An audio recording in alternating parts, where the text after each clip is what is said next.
everyone, Chris here, and welcome to my channel, and welcome to this week's reading vlog. So I'm gonna be honest, I have no idea what this vlog is going to be. I kind of have some plans. I would like to do themed reading vlogs. So I'm doing 3 readathons in the month of March that have like their own separate TBRs. The first is Middle Grade March, the second is Galaxy-a-thon, and the third is the Roll of Reads.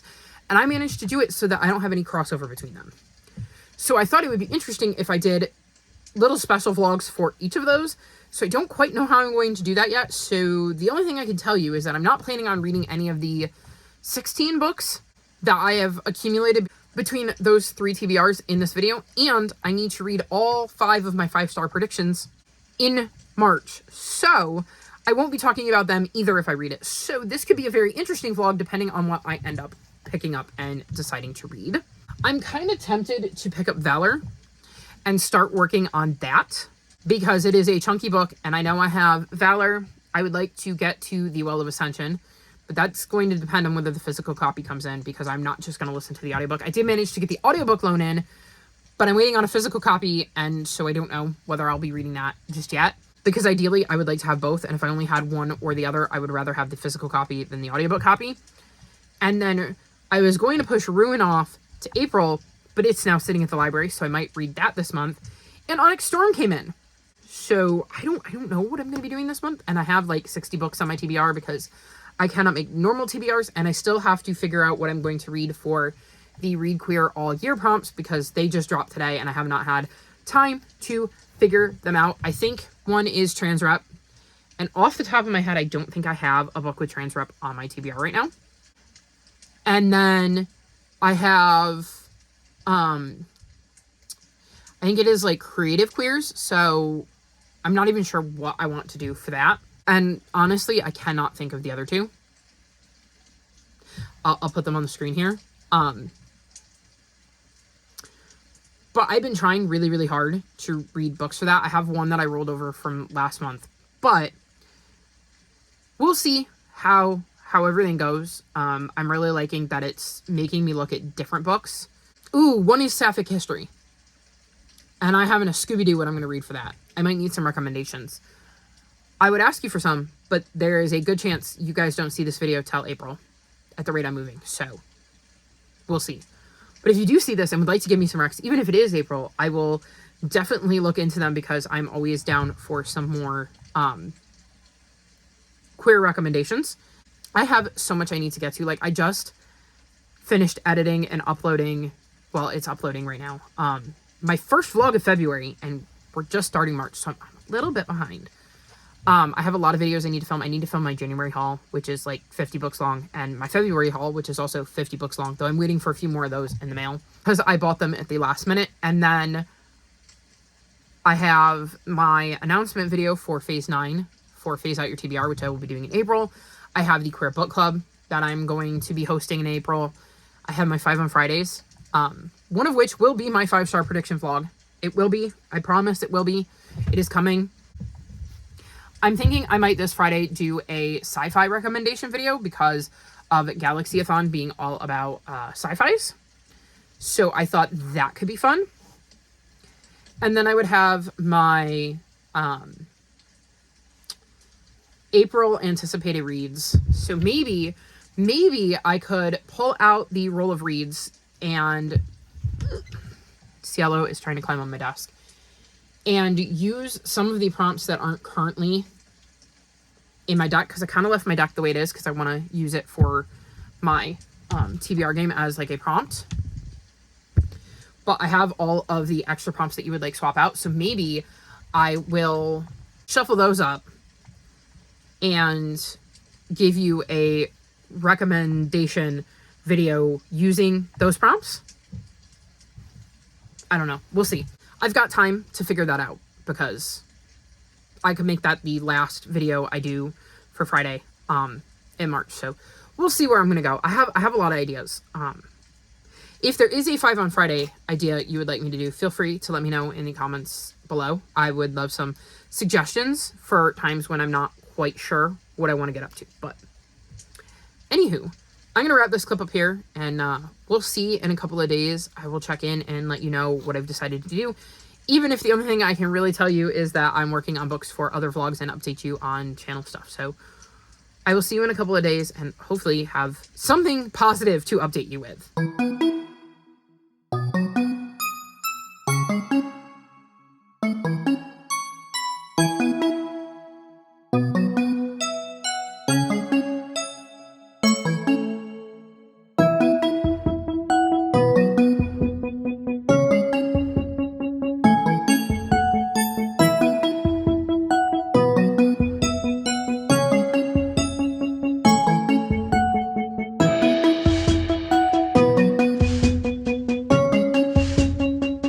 So the first week of March is officially over. It's been a very, very long week. I'm sorry I didn't check in. I did manage to catch up a little bit on vlogs. I think I only have the final vlog of February to edit, so I made some progress there. And I finally filmed January's book haul along with February's, so I'm feeling like I'm getting a little bit of my mojo back. I also feel like I've been a little bit slumpy. Not that I haven't read anything, but after the cram session I did at the end of February, I just did not necessarily want to spend all of my time reading, so I focused elsewhere. So I have some books to talk to you about, but not as many as you might be expecting based on the way I read in February. First up, I read Lending a Paw by Lori Cass and gave this 3.5 stars. This follows Minnie, who works on a bookmobile, and on its maiden voyage, her cat Eddie sneaks aboard and ends up leading her to a body. And via Eddie, she starts to think something might be up and that maybe the police are not doing as good of a job as they could be, so she starts to investigate. I thought this was an interesting start to the series. I like the concept of Minnie having this bookmobile. Eddie feels like a fun addition to the story, and he feels like he could definitely add some stuff down the line. I wasn't necessarily super intrigued with the mystery, and while I feel like it's solvable, I don't know that it's easily solvable. And there's like a sweet spot. Like, you don't want it to be too obvious, but you don't want it to be so incredibly hard that it's almost impossible to figure out. Maybe if I had been reading along for more of this, I would have picked up on more of the clues, but I was mostly listening to the audiobook. And like I said, I'm just a little bit slumpy. This was the first book I picked up because I was trying to break that slump, and I don't know that it worked quite the way I wanted it to, but it is definitely a series I plan to continue, and I already have book 2 penciled in on my April TBR. Then I read The First Conspiracy, The Secret Plot to Kill George Washington, a Young Reader's Edition, and I gave this 3.5 stars. This is a nonfiction that follows a plot to try to kill George Washington, and I thought this was really well done. I don't know how it compares to the adult version, but I thought the young reader's version was really accessible, really easy to follow along, and it actually worked really, really well for my brain because it gave me a lot of facts. It was easy, like I said, to follow along with, and it was intriguing. It was interesting to see how the plot played out, who knew what, when, and how in the loop George Washington was to this plot against him. I thought this was a really interesting read. It's not my favorite, obviously, at 3.5 stars, but it was still interesting, and it worked for my brain in the moment, so that was really, really nice. Then I read Gustav Gloom and the Nightmare Vault, and I gave this 4 stars. So this is a series I'm going to have to listen to on audiobook because I do not have access to a physical or ebook copy, so it was going to be interesting, and I do think it worked all right for my brain because I did actually get to physically read along with the first book. So in this series, we follow Fernie and her family as she moves in to the house across the street from Gustav Gloom, and Gustav is a very interesting boy. He's got a lot of suspicious things going on around him, and in this one, they are having to deal with the Shadow Foe, who wants to find the mysterious Nightmare Vault, which he believes is inside Gustav's house. And throughout their adventure to prevent the Shadow Eater from getting to the Nightmare Vault, Fernie learns more about Gustav and his past. I really, really like this series. I think it's a fun little middle grade series that has some spooky elements. Nothing that's going to be too scary, but definitely something that I think middle graders would enjoy. And of course, we have a Cielo. She's so cute. She wanted to be in the video. She was trying to help me film my book haul last night, and that was fun. Not a video I particularly want her in. I think she was also in my sci-fi TBR video that I filmed for this week's 5 on Friday. She's always helping me out, you know. Anywho, I really like Gustav and Fernie's relationship. I love learning more about Gustav and how he came to find himself in the situation that he's in. I thought, like I said, this was another solid addition to the series, and it's definitely one I plan to continue reading. Next, I did a reread of The Marvelers, and I gave this 4 stars. This follows Ella, and she's going to be the first conjurer to attend the Arcanum Training Institute. And that is where kids go to learn Marvel magic, and conjurer magic is different, but apparently you can also have Marveler magic. And so she is allowed to go. This is a big step in her world, and she immediately falls under suspicion after a dangerous criminal escapes her prison, and Ella, with the help of her friends, will have to try to figure out what is going on.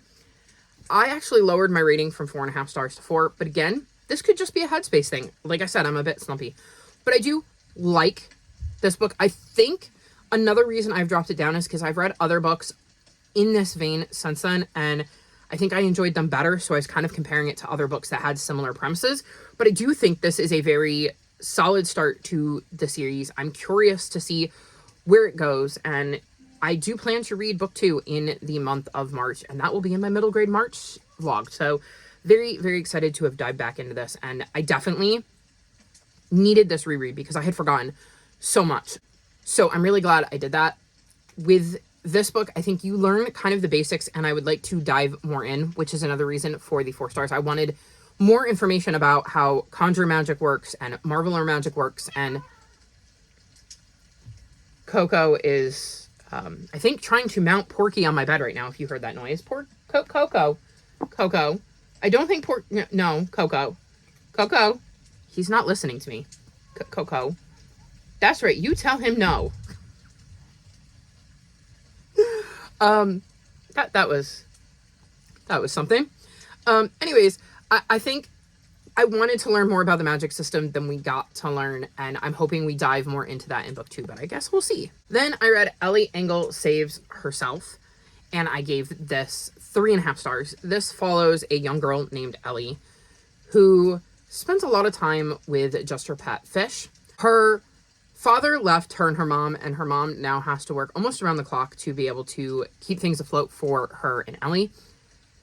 She has her best friend, Abby. She also helps out at the local bakery, and she really doesn't stand out. Like, Abby is very outspoken and flashy, and like I said, her mom is busy, and she just kind of fades into the background a little bit until the day before school starts, when an earthquake happens, and she ends up gaining the power to revive the dead. And she ends up getting caught on camera using this power, and it kind of becomes an overnight sensation. And it gives her attention she did not want, because she was pretty happy kind of fading into the background. I should also mention Ellie dealing with a crush on her best friend, Abby. So she's got a lot going on in this book. And I was surprised. I thought it would be far more focused on the fact that she could bring things back to the dead. And it was really more of a contemporary that did have a fantasy kind of subplot. But it was really more about Ellie discovering herself, figuring things out, you know, kind of learning to stand up for herself a little bit and kind of get outside of the little bubble she had created for herself. And I thought it was interesting. I think it was definitely a solid start to what I believe is a series. I am almost positive that I've seen another book that has the same kind of like crossed out wording and font that is coming from Leah Johnson. I will try to pop a picture up on the screen. And I think that character is mentioned in this book. So it feels like it's going to be a bit of like a companion novel series. And I definitely would be interested in checking it out and seeing where things go, because I think there is a lot that could be explored with Ellie in this one, which is why I felt it was like almost the start to a series, because I think I wanted more. I wanted to know more about how she got these powers, how they manifested, what she can do with them, and stuff like that. And I think it was more focused on Ellie and her relationships and what she was feeling inside. So not that that's a bad thing. I just went into it expecting something different and didn't necessarily get that. But I do think it was an interesting book, and I definitely will be passing it on to one of the little ones. And then the last book I finished is On Air with Zoe Washington, and I gave this 4 stars. In this series, we follow Zoe, who in the first book is communicating with her birth dad, who has been in prison.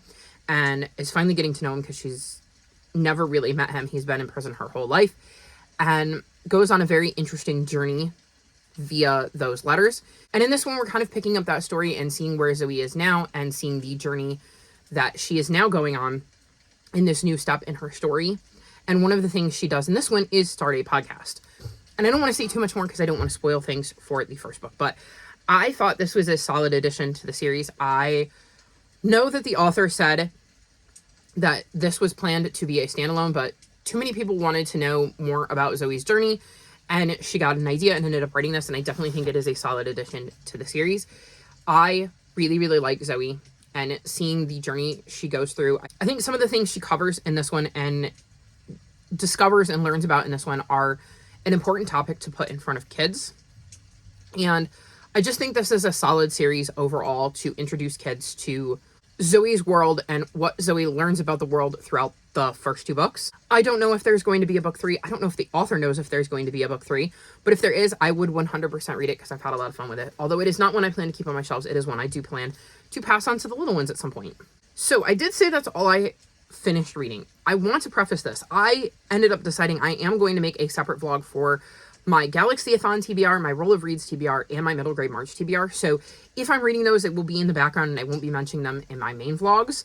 You will have a separate vlog for that because I thought it would be fun to do dedicated vlogs because I don't really do that. And these were small enough TBRs and I intentionally made them so they didn't cross over so that I could kind of do that. So we're going to see how that goes this month, and you'll have to let me know what you think of it because I could potentially do that in future months for different readathons. There are 2 books I'm in the middle of that are not for a readathon, and that is The Rise of the Wrecking Crew. This is the 3rd and final book in the Vanquishers series, and this follows Boog, who lives in a world where vampires exist, or I should say existed, and yet her parents and her friends' parents still take all of the precautions, and it is definitely something that has a somewhat negative effect on Boog's life because most people believe that vampires don't exist anymore, so they don't understand why her family takes such precautions.